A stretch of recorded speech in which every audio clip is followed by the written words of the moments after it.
এই যুব সমাজের বুটে যদি হাত দিতে চায়, সেই হাতকে গুড়িয়ে দিতে হবে। দেশে চাঁদাবাজি নামে নতুন পেশার জন্ম হয়েছে বলে মন্তব্য করেছেন জামায়াতে ইসলামীর আমির ডাক্তার শফিকুর রহমান। 25 জানুয়ারি রাজধানীর যাত্রাবাড়িতে ঢাকা 4 ও 5 আসনে নির্বাচনী জনসভায় একথা বলেন তিনি। পেশা হবে একজন লোক অফিস আদালতে, মিল, ফ্যাক্টরি, ইন্ডাস্ট্রি, সেক্টর কর্পোরেশনে, শিক্ষা প্রতিষ্ঠানে, দোকানে, সেখানে চাকরি করবে অথবা নিজেই একটা ব্যবসা চালাবে। পেশা হবে আমার কৃষক, তার যন্ত্রপাতি নিয়ে মাঠে চলে যাবে, সেখানে ধান ফলাবে, সেখানে ফল বীজ লাগাবে, সেখানে গাছ লাগাবে। পেশা হবে একজন শিক্ষিত যুবক, শিক্ষিত হয়ে টেক বেস মেরিটোক্রেসির বাংলাদেশ গড়বে। এইটা হবে পেশা। কিন্তু নতুন পেশার জন্ম হয়েছে, তার নাম চাঁদাবাজি। মানবিক ও দুর্নীতিমুক্ত দেশ গড়ে তোলার প্রত্যয়ের কথা জানিয়ে জামায়াতের আমির বলেন, তাদের জোট নির্বাচিত হলে তরুণদের বেকার ভাতা নয়, যোগ্যতা ও মেধার ভিত্তিতে কর্মসংস্থান করা হবে।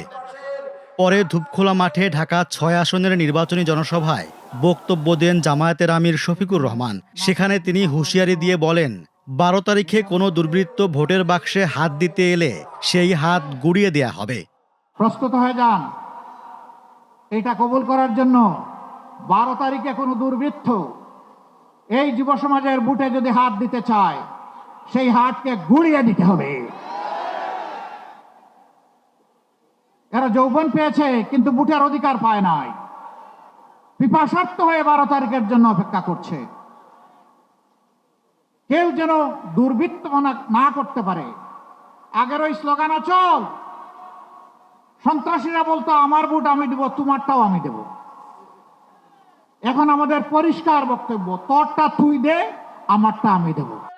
সমাবেশে জামায়াতে ইসলামীর নেতৃত্বাধীন 11 দলীয় ঐক্যজোটের শীর্ষ নেতারা বক্তব্য রাখেন।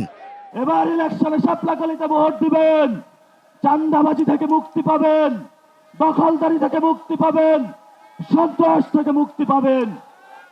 সর্বোপরি যেটা আমাদের সহযোদ্ধা ইনসাফের কথা বলেছিলেন, দুর্নীতির বিরুদ্ধে দাঁড়িয়েছিলেন, আমাদের ভাই শহীদ ওসমান হাদি, দিনের দুপুরে তাকে গুলি করে হত্যা করা হয়েছিল। এই ইন্টারিম গভর্নমেন্ট মুসাফিরের খুনি শুটারদেরকে বের করতে পারে, কিন্তু আমার ওসমান হাদির এই পর্যন্ত কারা খুন করেছিল, বিচার ব্যবস্থা কি হবে, বাংলাদেশের মানুষের সামনে এখন স্পষ্ট রূপরেখা দেয়নি। আমরা মনে করি এতে রাষ্ট্রের গভীর ষড়যন্ত্র রয়েছে। আমরা অপেক্ষা করছি। জনসভায় 12 ফেব্রুয়ারি গণভোটে হ্যাঁ ভোট দিতে দেশবাসীর প্রতি আহ্বান জানান 11 দলীয় জোটের শীর্ষ নেতারা।